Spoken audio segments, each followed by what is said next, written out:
Arsenic एक ऐसा नाम जिसे सुनते ही ज्यादातर लोगों के दिमाग में बस एक ही चीज आती है, जहर। और ये कोई नई बात नहीं है, सदियों से इसकी यही पहचान रही है, राजाओं का जहर और जहरों का राजा। सोचिए, ये नाम इसे क्यों मिला होगा? जाहिर है अपने खामोश और जानलेवा असर की वजह से। पता है आर्सेनिक को इतना खौफनाक क्या बनाता था? इसके लक्षण, पेट में दर्द, उल्टी, दस्त, बिल्कुल ऐसे लक्षण जिन्हें देखकर कोई भी आसानी से सोच सकता है कि ये तो बस फूड पॉइजनिंग है। और यही बात कातिल का काम आसान कर देती थी और उसका पता लगाना लगभग नामुमकिन। लेकिन अगर हम कहें कि इस तत्व की कहानी सिर्फ एक हत्या के हथियार तक सीमित नहीं है, बल्कि इससे कहीं ज्यादा जटिल है, तो चलिए इस कहानी में जरा गहराई से उतरते हैं, क्योंकि आज हम आर्सेनिक के इतिहास का एक ऐसा पहलू देखने वाले हैं जो सच में हैरान कर देगा। तो शुरुआत करते हैं कहानी के पहले अध्याय से, आर्सेनिक के उस कुख्यात अतीत से जिसके बारे में हम सबने सुना है। जरा सोचिए, एक ऐसा जहर जो सफेद पाउडर की शक्ल में हो, ना उसकी कोई गंध हो, ना कोई स्वाद, और वो पानी में आसानी से घुल जाए। जी हाँ, ये है आर्सेनिक ट्राइऑक्साइड, या जिसे सफेद आर्सेनिक भी कहते हैं। इन्हीं खूबियों ने तो इसे शक्तिशाली और षड्यंत्रकारी लोगों का पसंदीदा हथियार बना लिया था।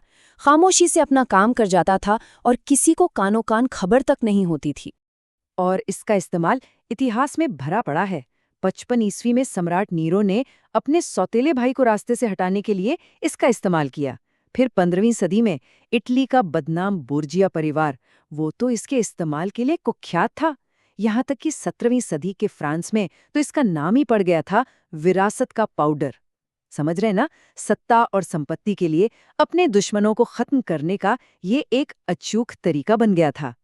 लेकिन अब इस कहानी में एक बहुत बड़ा मोड़ आने वाला है। चलिए जहर और धोखे की इस दुनिया से निकलकर समय में बहुत पीछे चलते हैं। जरा सोचिए, क्या हो अगर आर्सेनिक की असली कहानी हत्या से नहीं बल्कि निर्माण से शुरू हुई हो? ये सवाल अपने आप में हमारी पूरी सोच को पलट देता है। क्या एक विनाश करने वाला तत्व कुछ बना भी सकता है? और यकीन मानिए, बात बहुत दिलचस्प है। आर्सेनिक का पहला बड़ा इस्तेमाल जहर के तौर पर हुआ ही नहीं, बल्कि ये हुआ था आर्सेनिक युक्त कांस्य बनाने में। हम बात कर रहे हैं आज से हजारों साल पहले की, 5वीं सहस्राब्दी ईसा पूर्व ईरानी पठार पर। ये वाकई मानव इतिहास में एक बहुत बड़ी टेक्नोलॉजिकल छलांग थी। और ये कोई छोटा मोटा सुधार नहीं था, बिल्कुल नहीं। ये जो नई मिश्र धातु बनी, ये सिर्फ तांबे से कहीं ज्यादा मजबूत थी। इसे सांचों में ढालना भी बहुत आसान था, और इससे जो औजार और हथियार बनते थे वो ज्यादा धारदार होते थे। एक तरह से इसने शुरुआती सभ्यताओं के हाथ में विकास और शक्ति की एक नई चाबी दे दी थी। तो पहले शक्ति और उसके बाद आर्सेनिक ने मानव इतिहास में अपनी सबसे हैरान करने वाली भूमिका निभाई। वो भूमिका थी एक मरहम की। सोचकर ही अजीब लगता है ना कि जहरों का राजा एक इलाज भी हो सकता है। पर सच तो ये है कि यही विरोधाभास इस कहानी को इतना दिलचस्प बनाता है। जहर और दवा के बीच की वो बहुत ही महीन सी रेखा। और ये सिर्फ कोई एक दो किस्से नहीं है। 18वीं सदी में फाउलर का घोल था, जिसका इस्तेमाल ल्यूकेमिया तक के इलाज में हुआ। फिर आया साल 1910, जब सिफिलिस जैसी बीमारी के खिलाफ पहली असरदार दवा बनी, और उसमें भी आर्सेनिक था। कमाल की बात तो ये है कि ये सिलसिला आज तक जारी है। उस दवा का नाम था साल्वर्सन। इसे जादुई गोली कहा गया था। सोचिए, जादुई गोली। पॉल एरलिश की इस खोज ने सिफिलिस जैसी भयानक बीमारी का पहला कारगर इलाज दिया, और लाखों, जी हाँ लाखों जानें बचाईं। ये सच में एक क्रांतिकारी खोज थी। और जैसा मैंने कहा, ये परंपरा आज भी जिंदा है।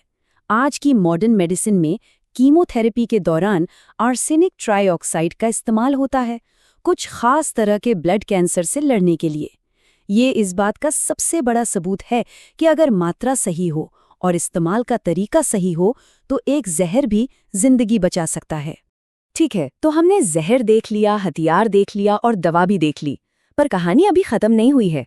अब देखते हैं कि कैसे यही प्राचीन तत्व आज हमारी मॉडर्न डिजिटल दुनिया का इंजन बना हुआ है। हमारे हाथ में जो सेलफोन है, घर में लगी LED लाइट्स या हमारा वाईफाई, इन सब को चलाने के लिए सेमीकंडक्टर चाहिए होते हैं, और इन सेमीकंडक्टर्स को बनाने के लिए एक बेहद ज़रूरी कंपाउंड है गैलियम आर्सेनाइड। जी हाँ, इसमें भी आर्सेनिक है। सच तो यह है कि इसके बिना हमारी आज की डिजिटल दुनिया शायद थम सी जाएगी। तो वक्त के साथ आर्सेनिक के इस्तेमाल का तरीका भी काफी बदला है। एक जमाना था जब इसका खूब इस्तेमाल कीटनाशकों में या लकड़ी को दीमक से बचाने के लिए होता था। अब वो सब तो लगभग बंद हो चुका है। लेकिन दूसरी तरफ इलेक्ट्रॉनिक्स की दुनिया में इसकी मांग लगातार बढ़ती ही जा रही है। तो इसका मतलब क्या हुआ? इसका सीधा सा मतलब ये है कि आर्सेनिक के जो पुराने और ज्यादा खतरनाक इस्तेमाल थे वो धीरे धीरे खत्म हो रहे हैं और उनकी जगह ले रहे हैं नए, बहुत ही स्पेसिफिक और हाई-टेक इस्तेमाल, जो हमारी डिजिटल लाइफ के लिए अब ज़रूरी बन चुके हैं। तो अब हम इस पूरी कहानी के एक तरह से कहें तो निष्कर्ष पर आ गए हैं। और यहाँ आकर हमारे सामने खड़ी होती है एक दुविधा, आर्सेनिक के दो चेहरे। एक तरफ ये हमारी टेक्नोलॉजी और मेडिसिन के लिए एक बेहद ज़रूरी टूल हैं, हमारे फ़ोन, सोलर पैनल्स, यहाँ तक कि कैंसर के इलाज में भी। और दूसरी तरफ यही आर्सेनिक एक जाना-माना कैंसर पैदा करने वाला तत्व है, एक बहुत बड़ा पर्यावरणीय खतरा। और आज इसका सबसे बड़ा खतरा किसी की साजिश से नहीं, बल्कि हमारे पर्यावरण में घुल जाने से है, खासकर हमारे पीने के पानी में। एक अनुमान के मुताबिक दुनिया भर में 14 करोड़ से ज्यादा लोग हर दिन ऐसा पानी पी रहे हैं जिसमें आर्सेनिक का स्तर खतरनाक है। ये एक खामोश लेकिन बहुत बड़ा स्वास्थ्य संकट है। तो आखिर आर्सेनिक की कहानी है क्या? ये कहानी है एक जहर की, एक बनाने वाले की, एक इलाज की और हमारी आज की दुनिया को चलाने वाले एक इंजन की। संक्षेप में कहें तो इसकी कोई एक पहचान है ही नहीं। ये एक ही सिक्के के दो पहलू हैं, निर्माता भी और विनाशक भी। तो आखिर हम इसे क्या कहें? जहर, उपकरण या इलाज? शायद इसका सही जवाब ये है कि ये तीनों ही है।